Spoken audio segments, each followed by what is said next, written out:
The door swung open to reveal the impossible, a young orc woman kneeling on his doorstep in the pale dawn light, her green skin luminous against the weathered wood of the porch, a crimson ribbon tied around her wrist, and a piece of parchment clutched in her trembling fingers that bore 2 words in careful script. "Keep me."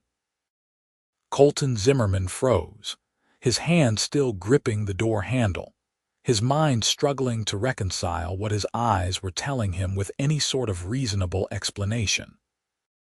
He had lived alone in this frontier homestead for 3 years now, ever since he had left the border wars behind and sought peace in the wilderness between human and orc territories.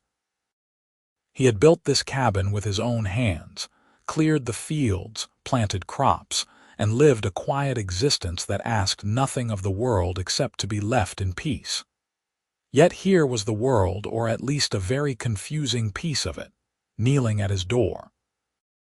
The orc woman kept her eyes downcast, her shoulders hunched forward in a posture of complete submission that seemed entirely wrong for someone of her build. She was young, perhaps 20 years old, with the characteristic green skin of her people that reminded him of spring leaves, small tusks that jutted from her lower jaw, and dark hair that fell in a thick braid over one shoulder.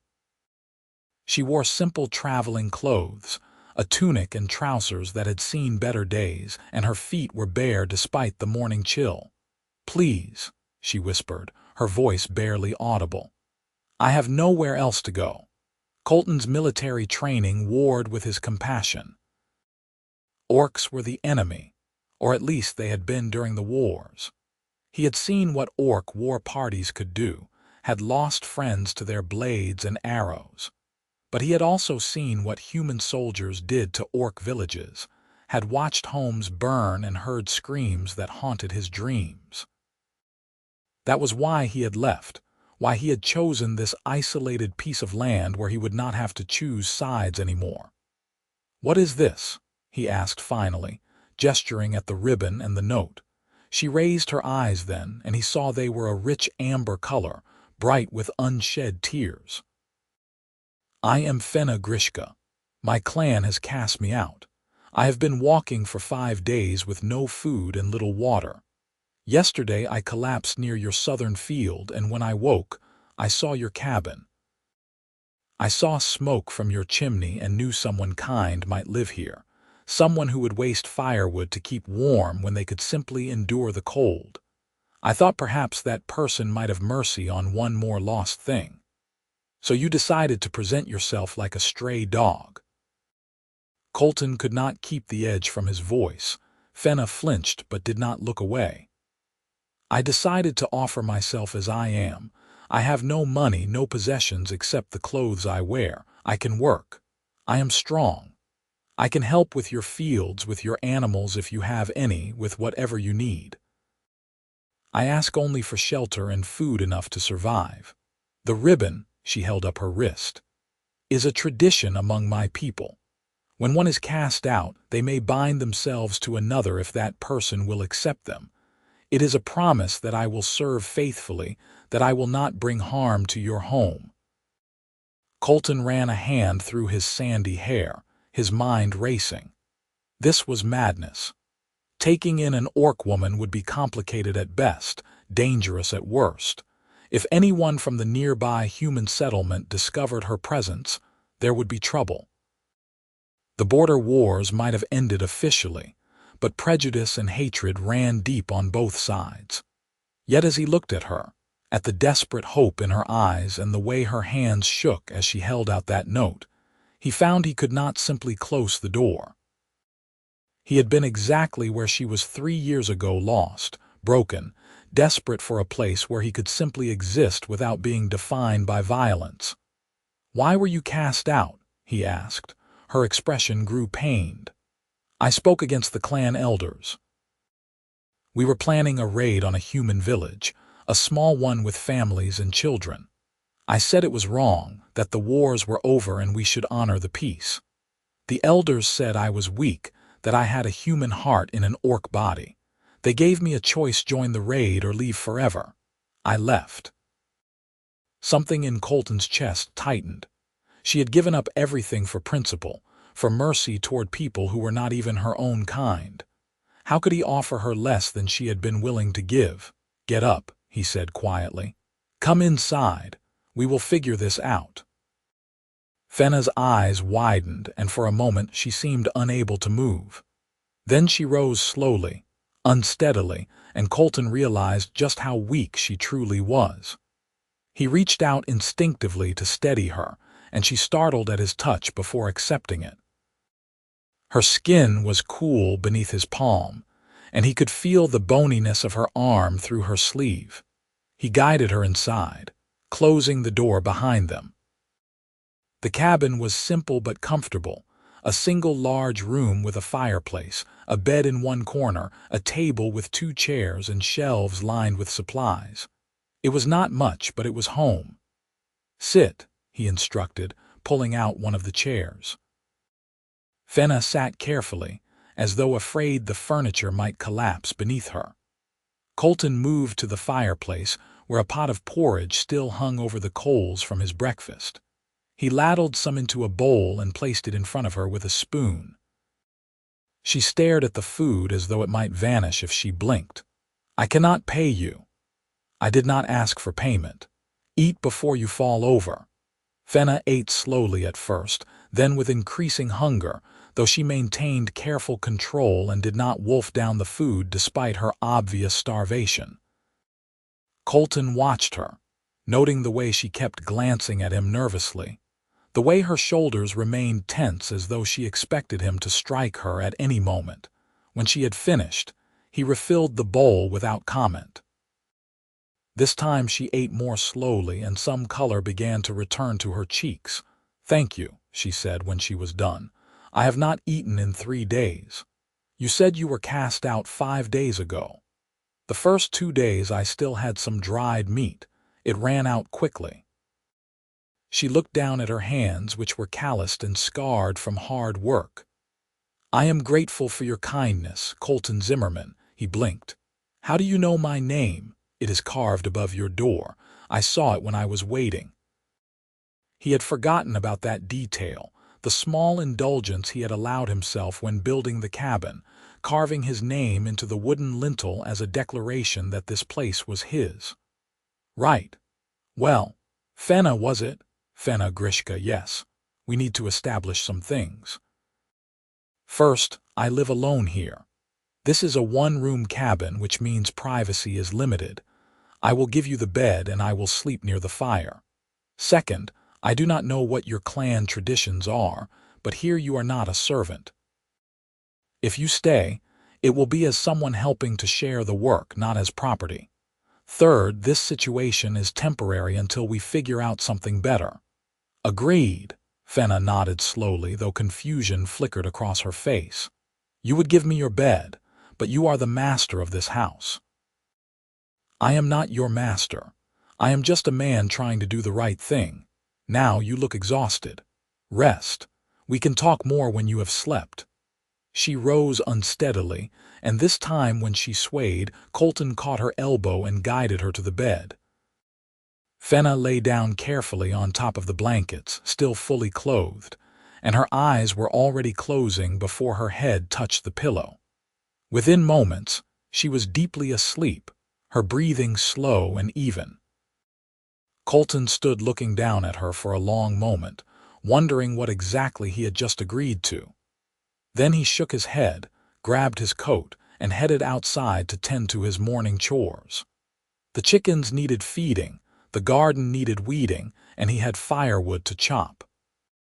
Work would help him think. The day passed quietly. Colton worked his way through his usual tasks, though his mind kept drifting back to the woman sleeping in his cabin. He had fought orcs during the war, yes, but he had also fought alongside humans who were far worse than any orc he had encountered. The war had taught him that cruelty and kindness were not divided along species lines but lived in individual hearts. By the time the sun was setting, he had decided on a plan. Fenna could stay for a while, at least until she regained her strength. He would teach her about the homestead, let her help with the work, and when she was healthy again, they would discuss what came next. It was not a perfect solution, but it was better than sending her back out into the wilderness to die. When he returned to the cabin, Fenna was awake, sitting on the edge of the bed with her hands folded in her lap. She had braided her hair more neatly and washed her face with water from the bucket near the door. "You are back," she said, and there was relief in her voice. "Did you think I would not return? I thought you might have decided this was a mistake while you were gone. I would not blame you." Colton set down the basket of eggs he had collected and began preparing dinner, slicing vegetables and adding them to a pot with some dried venison. "I do not change my mind that easily. How are you feeling?" "Better." The sleep helped greatly. She stood up, and though she was still weak, she moved with more steadiness than before. "Please let me help. I can cut vegetables or stir the pot or whatever you need." He started to refuse, then stopped himself. She wanted to contribute to prove her worth. Sending her back to bed would only reinforce the idea that she was useless. "All right, you can stir while I add the ingredients." They worked together in comfortable silence, Fenna following his quiet instructions.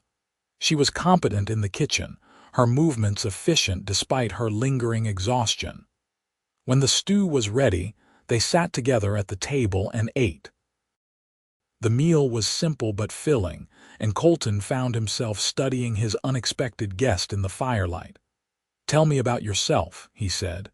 "Before you were cast out, what was your life like?" Fenna considered the question while chewing thoughtfully. "I was a hunter for my clan.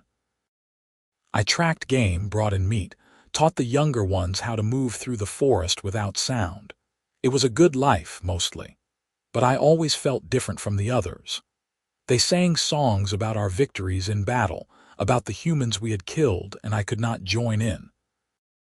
I kept thinking about the families of those humans, about the children who would grow up without fathers, the wives who would grieve. The elders said I was weak for thinking such things. You were not weak. You were compassionate. There is a difference." She looked at him with those amber eyes, and he saw surprise there, as though no one had ever said such a thing to her before. "You are strange for a human. During the war, did you not kill orcs?" "I did." He saw no point in lying. "And it haunts me. Every face I remember, every life I took, even though I was told it was necessary, that I was protecting my people. That is why I left. I could not keep doing it, could not keep pretending that I was anything other than a killer with a flag to hide behind.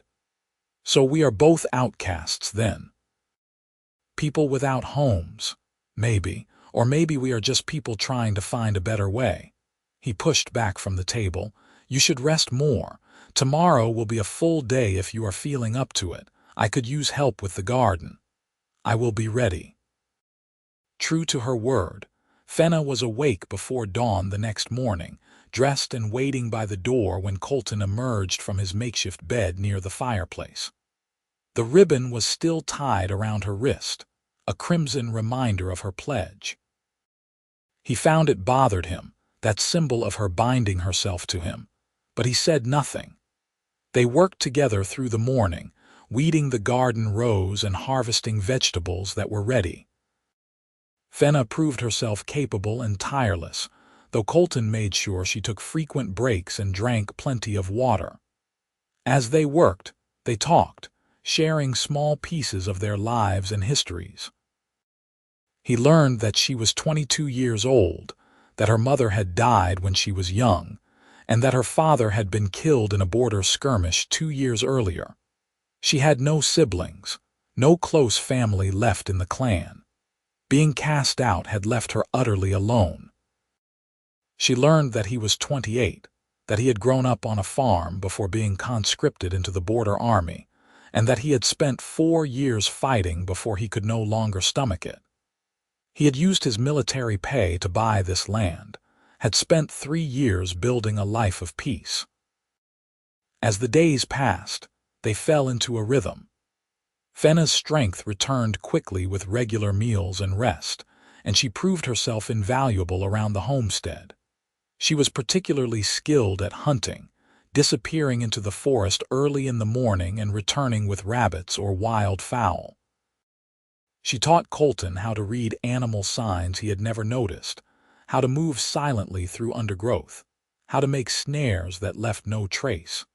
In return, he taught her about crop rotation and soil management, about preserving food for winter and planning ahead for planting seasons. She was a quick learner, absorbing information eagerly and asking insightful questions. But more than the practical work, they simply talked. In the evenings after dinner, they would sit by the fire and share stories. Fenna spoke of orc traditions and beliefs, of the spirits her people believed dwelled in the forest, of songs and festivals and the complex social structures of clan life. Colton described human customs that seemed just as strange to her, the festivals and faiths, and the complicated politics of the settlements. They laughed together at the absurdities on both sides, at the way each species viewed the other as barbaric while engaging in their own forms of barbarism. They found common ground in their shared love of the land, their appreciation for simple living, their desire for peace over conflict. And slowly, almost imperceptibly, something shifted between them. Colton found himself noticing small things about Fenna, the way she hummed while working in the garden, the rare and brilliant smile that transformed her entire face when something delighted her, the gentleness with which she handled injured animals they occasionally found. She was beautiful, he realized one day while watching her braid her hair, not despite her orcish features but because of them, because of the strength and character they represented. The thought startled him so much he dropped the bucket he was carrying. Fenna looked up, concerned. "Are you all right?" "Fine," he managed. "Just clumsy." But he was not fine. He was falling for her, for this orc woman who had appeared at his door with a ribbon and a desperate plea. It was impossible. It was forbidden by every social convention of both their peoples. It was also undeniable. He tried to push the feelings away, to focus on practical matters. But he found his eyes drawn to her constantly, found himself manufacturing reasons to work near her, found himself lying awake at night listening to her breathe in the darkness of the cabin. Fenna, for her part, seemed unaware of his internal struggle. She remained dedicated to her work, grateful for his kindness, but maintaining a careful distance that suggested she saw herself as a guest or helper rather than anything more. The ribbon remained tied around her wrist, and one evening, about 3 weeks after her arrival, Colton finally asked about it. "You have to keep wearing that." She looked down at the crimson fabric, faded now from sun and work. "It is part of the binding. I pledged myself to your household." To remove it would be to break that pledge. "But you are not bound to me. You are free to leave whenever you want." "Where would I go?" The question was not bitter, just honest. "I have no clan, no family. The human settlements would kill me on sight. This is the only place I have." "Is that the only reason you stay? Because you have nowhere else?" She met his eyes, and something flickered in her expression, something vulnerable and uncertain. "No, that is not the only reason." "Then what?" Fenna looked away, her fingers worrying at the ribbon. "You have been kind to me." "More than kind. You have treated me as a person, not as a monster or a servant. You have shared your home and your food and your knowledge. I have never," she paused, struggling with the words, "I have never felt so at peace as I do here, working beside you, living this simple life." "I do not want to leave." Colton's heart was pounding. Fenna, whatever he might have said, was interrupted by the sound of voices outside, harsh and loud. They both froze. Visitors were extremely rare at the homestead, and these voices did not sound friendly. Colton moved quickly to the window and peered out. His stomach sank. There were 5 men on horseback, human settlers from the nearest town by the look of their clothes. He recognized one of them, Martin Sheffield, a bitter veteran who had never accepted the peace. "Stay quiet," he told Fenna. "Get under the bed and do not make a sound no matter what you hear." Fear flashed across her face, but she obeyed immediately, sliding under the bed frame and pressing herself flat against the floor. Colton waited until she was hidden, then took a deep breath and stepped outside, closing the door firmly behind him. "Martin," he said, keeping his voice neutral, "what brings you out this way?" Martin Sheffield was a large man with a scarred face and cold eyes. He sat his horse with military bearing, and the 4 men with him looked equally hard. "We have been tracking an orc. Young female, cast out from her clan about a month back. Trail led this direction. You seen anything?" Colton's mind raced. Lying outright would be suspicious, but the truth would be deadly. "I have seen orc signs in the forest, tracks, that sort of thing, but no orc herself." "Strange. The tracks led right to your property." Martin dismounted and the others followed suit. "You do not mind if we look around, do you?" "Actually, I do mind. This is my land, and we are just trying to keep the area safe. Orcs are dangerous, Zimmerman. You were in the war. You know what they are capable of. The war is over. Not for those of us who lost people." Martin moved toward the cabin and Colton shifted to block his path. "You are not entering my home without cause. I have told you I have not seen any orc. That should be enough. Should be. But I am not inclined to take your word for it. You always were soft, Zimmerman. That is why you ran away to hide out here instead of staying to defend your people." Anger flared hot in Colton's chest. "I fulfilled my service. What I do with my life now is my business, not when it endangers the rest of us." Martin pushed past him, reaching for the cabin door.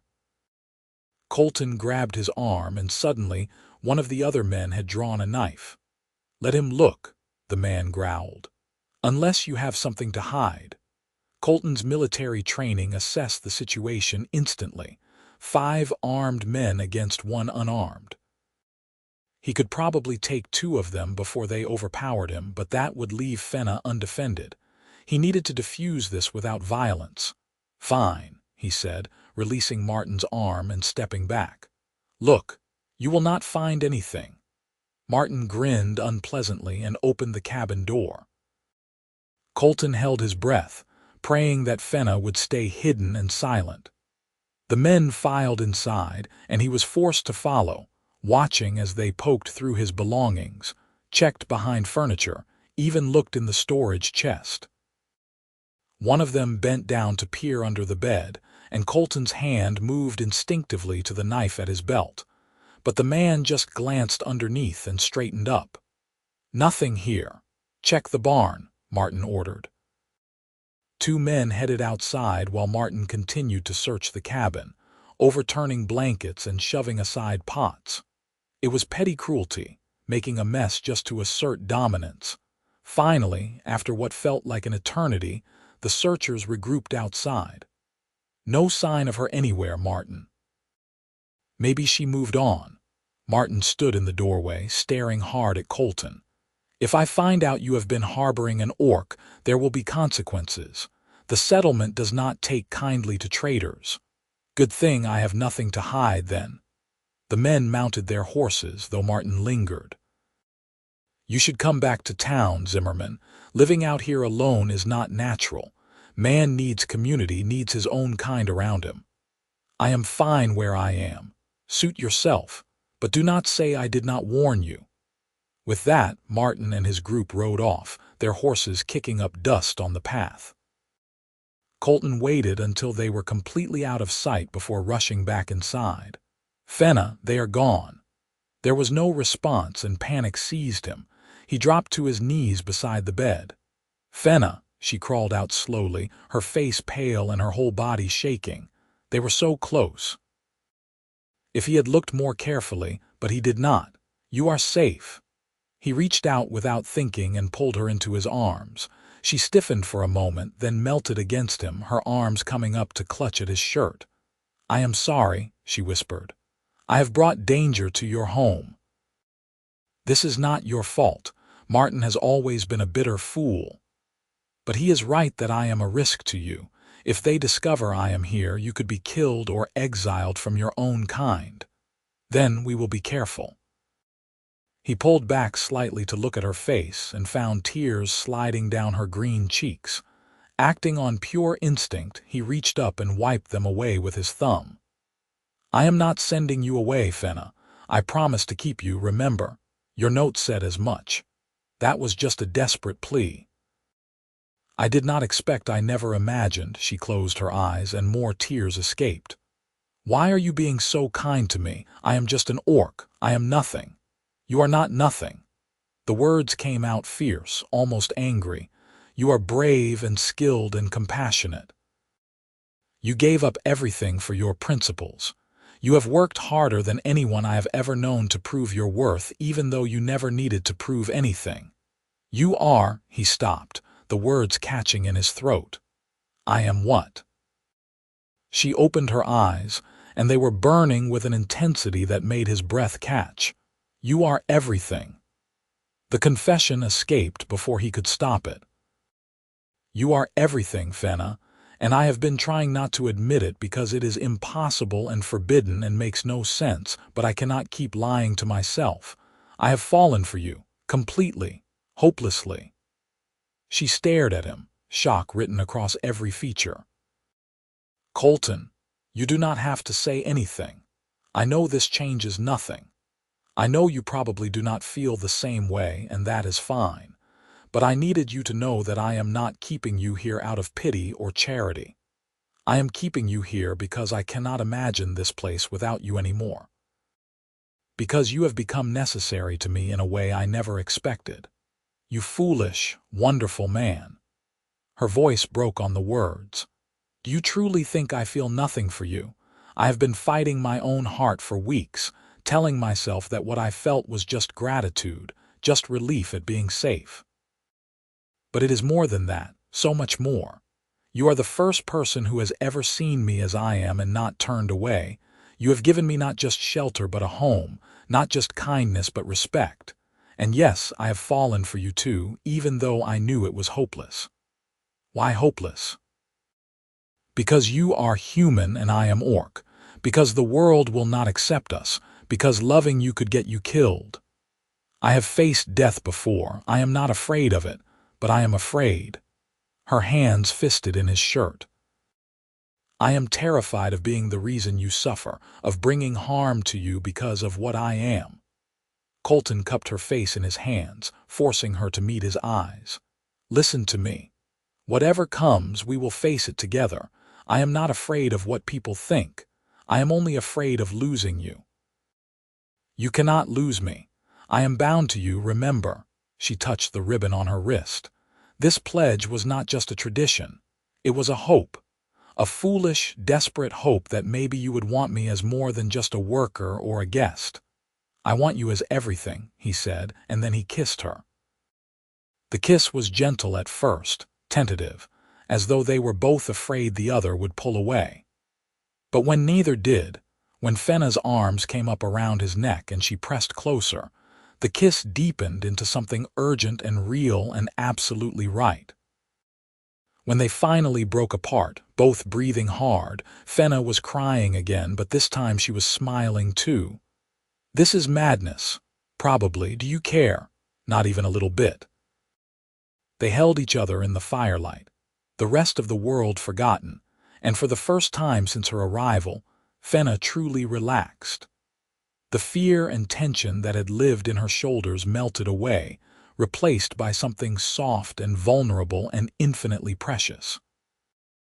That night, they lay together in the bed that had been Fenna's alone for weeks, talking in whispers about dreams and futures that had seemed impossible just hours before. They did not make love, both knew there would be time for that when they were ready, but simply held each other, learning the comfort of shared warmth and shared trust. In the morning, they woke tangled together, and Colton felt something he had not experienced in years: pure contentment. Fenna was watching him with those amber eyes, and when she smiled, her tusks showing, he thought he had never seen anything more beautiful. "Good morning," she murmured. "Good morning." He reached up and touched the ribbon still tied around her wrist. "Can we remove this now? You are not my servant or my property. If you are going to stay, I want it to be as my partner, my equal." Fenna looked at the ribbon for a long moment, then nodded. "Help me." He untied the faded red fabric carefully, unwinding it from her wrist and revealing the pale band of skin beneath where it had protected her from the sun. When it was free, he set it aside and brought her wrist to his lips, kissing the exposed skin gently. "There. Now you are bound only by your own choice. Then I choose to stay." She kissed him again, slow and deep, and he felt the rightness of it settle into his bones. The days that followed were the happiest of Colton's life. He and Fenna worked side by side as before, but now there was no tension, no careful distance. They touched freely, stealing kisses in the garden, holding hands while walking through the forest, falling asleep in each other's arms every night. They talked about the future, making plans. They would expand the garden, build a small barn for goats, maybe even get some sheep. They would live quietly, staying away from the human settlements and orc territories, carving out their own small piece of peace in the borderlands. But peace, as Colton had learned during the war, was always fragile. It was a month after Martin's visit when Fenna returned from a morning hunt with a grim expression on her face. "We have a problem." Colton looked up from the fence he was repairing. "What kind of problem?" "I saw orc scouts in the forest, 3 of them moving east. I recognized one. He was from my old clan." "Were they looking for you?" "I do not think so. They seem to be on a different mission." "But Colton, if my clan is sending scouts this deep into human territory, it means they are planning something. Another raid, probably. Despite what I said to the elders, despite my leaving, they have not given up their hatred." She set down her bow, her expression troubled. "If they attack a human settlement and I am discovered to have been in the area, you will be accused of collaborating with the enemy. They will say you sheltered me as a spy." "Did you see where they were headed?" "East, toward the Millbrook settlement. It is small, mostly families." "Colton, they will kill everyone." He knew what she was asking without her having to say it. They could stay hidden, keep their heads down, and let events unfold without them. It would be the safe choice, the smart choice. But it would also mean condemning innocent people to death. "How long do we have?" "A day, maybe 2. The scouts will report back to the war party and then they will move. If we warn the settlement, they might have time to prepare or evacuate. And if we warn them, we have to explain how we knew, which means revealing you." Fenna nodded slowly. "Yes. But I would rather face their judgment than live with the guilt of staying silent. These are your people, Colton. I cannot ask you to let them die to protect me." He crossed to her and took her hands in his. "They are just people, same as you, same as me. And you are right, we have to warn them. But we do it together, and we do not apologize for what we are to each other. They might kill us both. Then we die doing the right thing together." She squeezed his hands tight, and he saw fear in her eyes, but also determination. Together. They left within the hour, taking only what they needed for the journey. The Millbrook settlement was a half-day's walk, and they moved quickly, Fenna navigating the forest trails while Colton kept watch for any sign of the orc scouts. As they walked, Colton found himself reflecting on the strange path his life had taken. A year ago, he could never have imagined walking through the forest hand in hand with an orc woman, preparing to risk everything to save strangers who would likely hate them both. But then, a year ago, he had been living half a life, going through motions without purpose or passion, Fenna had changed everything. She had reminded him what it meant to care about something more than just surviving. She had shown him that peace was not the absence of conflict, but the presence of something worth protecting. They reached the edge of Millbrook as the sun was setting, and Colton's stomach knotted with anxiety.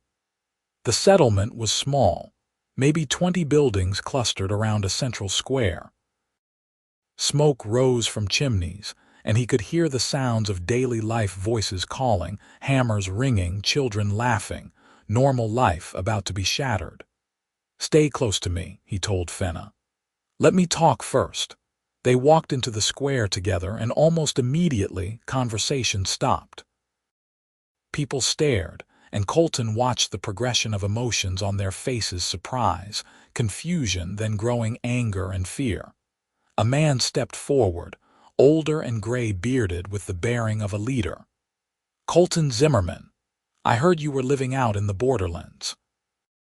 What brings you here, and why in God's name do you have an orc with you?" "My name is Thomas Caldwell, and I am the head of this settlement. Explain yourself quickly before people start reaching for weapons." Colton took a deep breath. "Her name is Fenna Grishka. She was cast out from her clan for refusing to participate in raids against humans. She has been living with me for the past 2 months, and this morning she spotted orc scouts in the forest heading this direction. We believe a war party is planning to attack Millbrook." The reaction was immediate. People began shouting, some grabbing weapons, others rushing toward their homes. Thomas raised a hand for silence. "You expect us to trust the word of an orc? This could be a trap." "It is not a trap," Fenna said, her voice clear and steady. "I have no love for my former clan. They rejected me for trying to prevent exactly this kind of violence. I am here because innocent people are at risk, and I could not stay silent." "Why should we believe you?" "Because she gave up everything to stop a raid like this once before," Colton said. "Because she has spent 2 months living peacefully, working a homestead, proving that orcs and humans do not have to be enemies. Because she is risking her life right now to warn you when she could have stayed hidden." Thomas studied them both, his weathered face unreadable. Around them, the crowd murmured, hostile and uncertain. Finally, an older woman pushed through the crowd. "I know this man. Colton Zimmerman fought in the border wars with my son. My boy said Zimmerman saved his life twice over, and that he was the most honorable soldier in the unit. If he vouches for this orc, I am inclined to believe him." "Sarah, this is different," Thomas said. "He is asking us to trust a creature that might be leading us into an ambush." "Then send scouts to verify," Colton suggested. "Look for signs of the war party. But do not waste time arguing while your people are in danger." Thomas considered this, then nodded slowly. "Fine. Martin, take 3 men and scout the western approaches. If you see any sign of orcs, get back here immediately. The rest of you start preparing defenses. Barricade the main roads, gather weapons, move the children to the church." The settlement erupted into controlled chaos as people rushed to follow orders. Martin, the same Martin who had searched Colton's cabin weeks earlier, shot them both a venomous look before riding off with his scouting party. Thomas turned back to them. "You two will wait in the church, under guard. If this is a trick, you will be the first to die." "Understood," Colton said. 2 men with rifles stepped forward to escort them, and they were led to a simple wooden church at the edge of the square. Inside, they were directed to sit on a pew while the guards positioned themselves at the door. Fenna sat close to Colton, her hand finding his. "I am sorry. I did not think about how angry they would be. You have nothing to apologize for. You are incredibly brave. I am terrified." Bravery is not the absence of fear. It is doing what is right despite the fear. They sat in silence as the light faded outside, listening to the sounds of the settlement preparing for battle. Colton prayed silently that the scouts would find evidence of the war party, that his and Fenna's warning would be vindicated. But he also prepared himself for the possibility that they would not, that they would be executed as traitors or liars. At least we would die together, he thought, and found strange comfort in that. It was full dark when Martin and his scouts returned, their horses lathered and breathing hard. Colton and Fenna were brought out of the church to hear the report. "They are coming," Martin announced grimly. At least 30 orcs, heavily armed, moving toward the settlement from the northwest. "They will be here by dawn." A ripple of fear went through the crowd. Thomas turned to Fenna, his expression complicated. "You were telling the truth." "Yes, I take no joy in it." "Can you tell us anything about how they will attack? What tactics they might use?" Fenna hesitated, and Colton could see the conflict on her face. Sharing such information felt like a betrayal of her people, even the clan that had rejected her. But lives hung in the balance. "They will try to burn the buildings," she said finally. "Fire arrows most likely. They will target the outer structures first to create chaos, then push inward. They prefer to attack from multiple directions at once to divide your defenders. How do we stop them?" "You need fire breaks between buildings so the flames cannot spread. Station your best archers on rooftops with clear sightlines. And you need to block their approach routes with barriers they will expect to move quickly, and any delay will frustrate their strategy." Thomas listened intently, then began issuing orders based on Fenna's intelligence. The settlement worked through the night, digging trenches, moving water barrels, constructing hasty barricades. Colton and Fenna worked alongside them, and though many people still shot them hostile looks, no one refused their help. As dawn approached, the defenses were as ready as they could be. Every able-bodied person held a weapon, and archers were positioned on the rooftops of the sturdiest buildings. Children and elderly were sheltered in the church with a guard of older men. Colton stood beside Fenna near the main barricade, a borrowed rifle in his hands. She had her bow, the same weapon she used for hunting, but now nocked with an arrow that could kill rather than provide food. "I never wanted to fight my own people," she said quietly. "They stopped being your people when they chose war over peace. You are defending innocence. That is all that matters." The sun rose slowly, painting the sky in shades of red and gold, and then from the forest came the sound of drums. The orc war party emerged from the trees like shadows given form, 30 warriors painted for battle and howling their war cries. They charged toward the settlement, and the defenders opened fire. The battle was chaos. Fire arrows arced through the air, and though most were extinguished quickly thanks to Fenna's warning, some found their mark and buildings began to burn.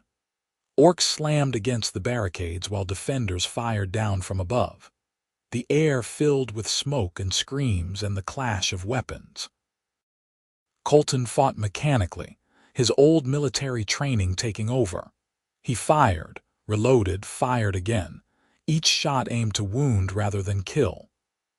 Beside him, Fenna loosed arrow after arrow with devastating accuracy, but he noticed she too was aiming for legs and arms rather than vital organs. They were both trying to save lives on both sides, even in the middle of a battle.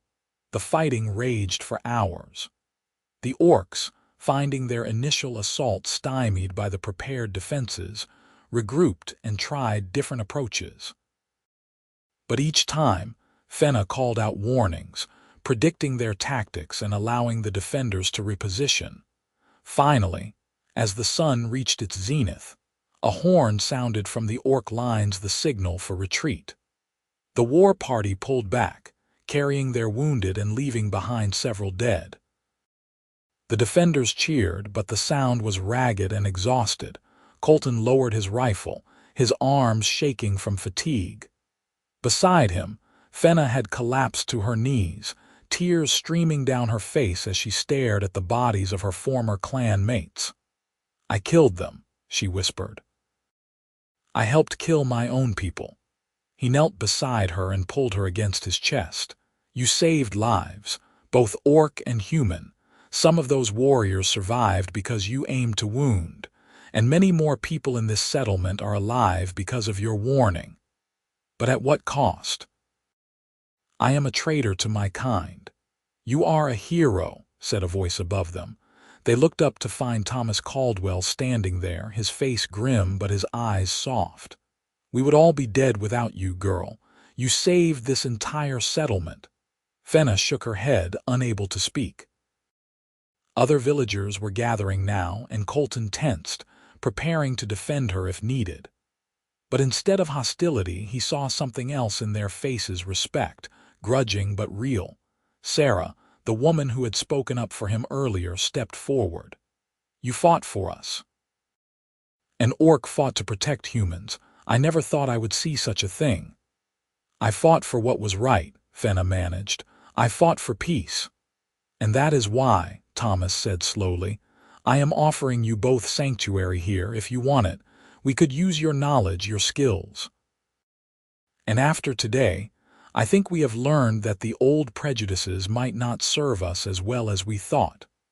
Colton looked at Fenna, the question in his eyes. She stared back at him, then around at the settlement, at the people who had fought alongside them, who were offering acceptance instead of hatred. "Thank you," she said softly, "but I think we need to return to our homestead. We have built a life there, a peaceful life. If you need us, you know where to find us." Thomas nodded, understanding. "Fair enough, but you are always welcome here, both of you, and if you ever need anything, you have friends in Millbrook." They left that afternoon, exhausted and heartsick but alive.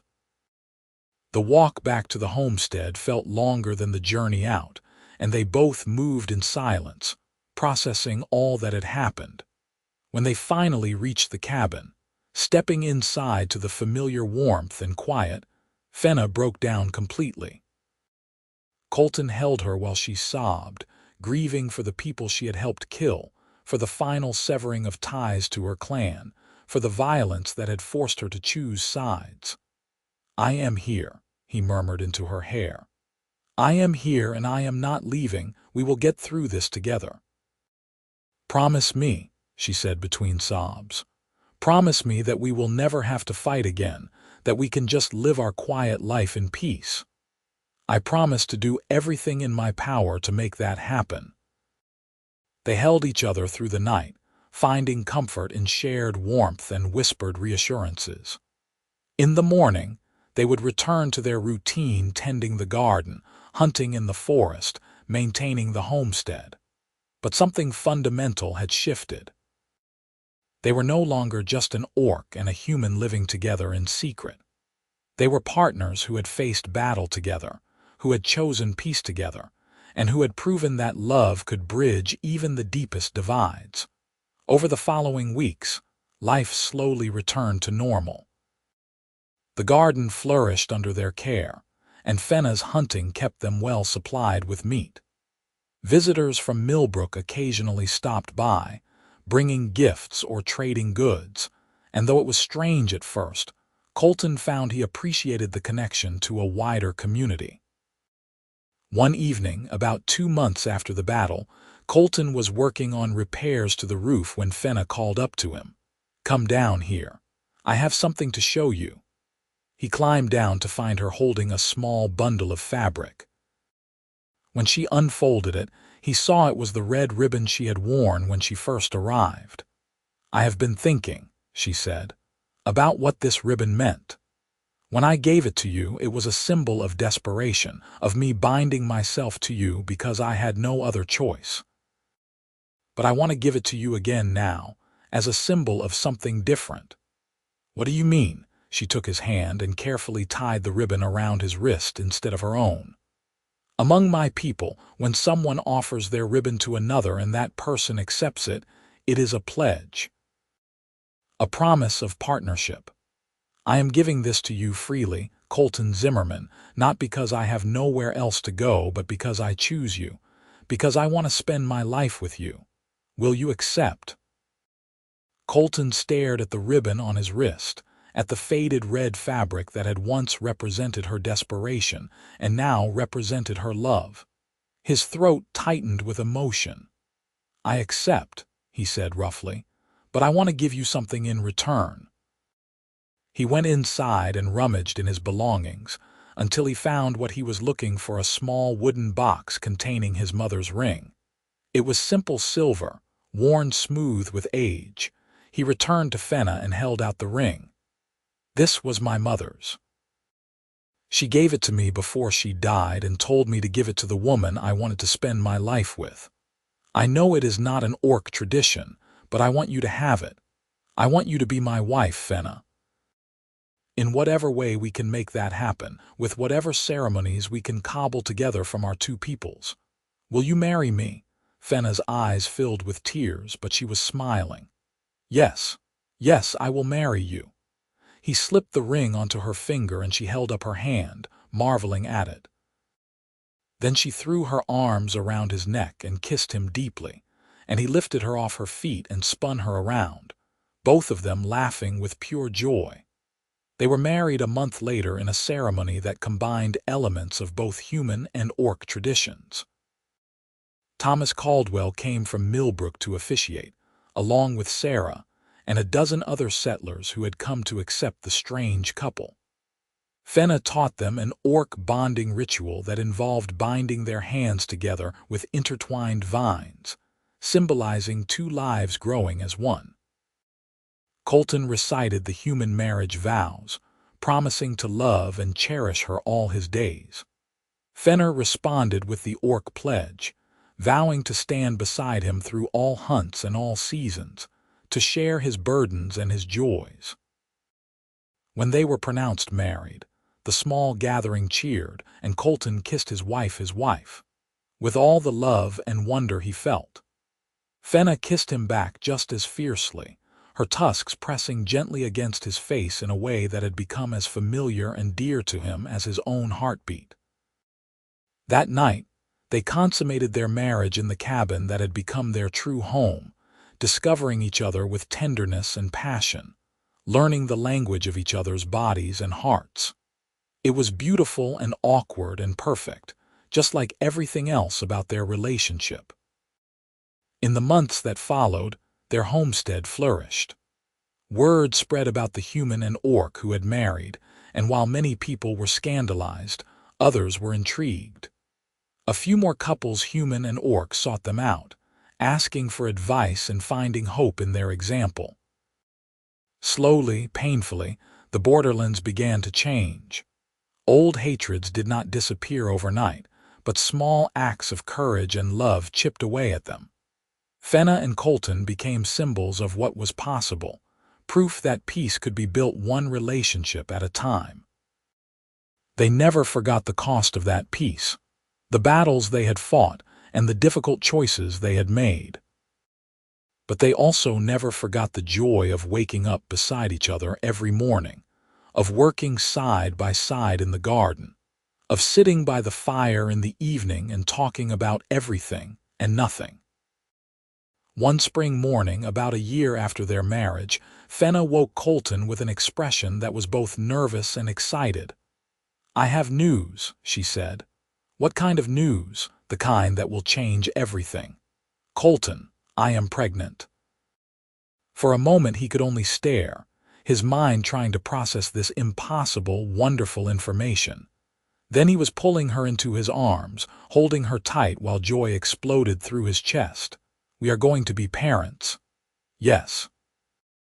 Our child will be the first of both our peoples, human and orc together, a symbol of our love and our hope for the future." Colton pressed his forehead to hers, overwhelmed with emotion. "I love you so much. I love you too, always." They held each other in the morning light, two people who had found each other against all odds, who had built something beautiful from desperation and courage and love. Outside, the world was still complicated and sometimes cruel. But here, In this small cabin in the borderlands was peace, was home, was everything that mattered. 9 months later, they welcomed a daughter into the world. She had her mother's green skin but her father's eyes, and they named her Hope. And as Colton held his wife and daughter in his arms, looking at the family they had created from nothing but love and determination, he thought back to that morning years ago when he had opened his door to find Fenna waiting with a ribbon and a note. "Keep me," the note had said. He had kept her. And she had kept him. They had kept each other through battles and prejudice and impossible odds. And together, they had built not just a home, but a future worth fighting for in the end. That was all anyone could ask for, to be seen, to be loved, and to find the place where you belonged. Fenna had given him that gift, and he had given it back to her. And now they would give it to their daughter and hopefully to many more children after. The story that had begun with desperation had become one of joy. The orc bride who had appeared at his door had become his wife, his partner, his everything. And the man who had been hiding from the world had found the courage to embrace it, one day at a time, one choice at a time, one love at a time. Their neighbors still told the story of the orc and the human who fell in love, despite everything trying to keep them apart. But for Colton and Fenna, it was not a story. It was simply their life, beautiful and complicated and absolutely real. And every morning when Colton woke beside his wife and watched the sun rise through their cabin window, he gave thanks for the day Fenna had appeared at his door, for the ribbon and the note, for the courage to say yes instead of no, for the love that had transformed both their lives. "Keep me," the note had said. "Forever," his heart answered. "Forever and always."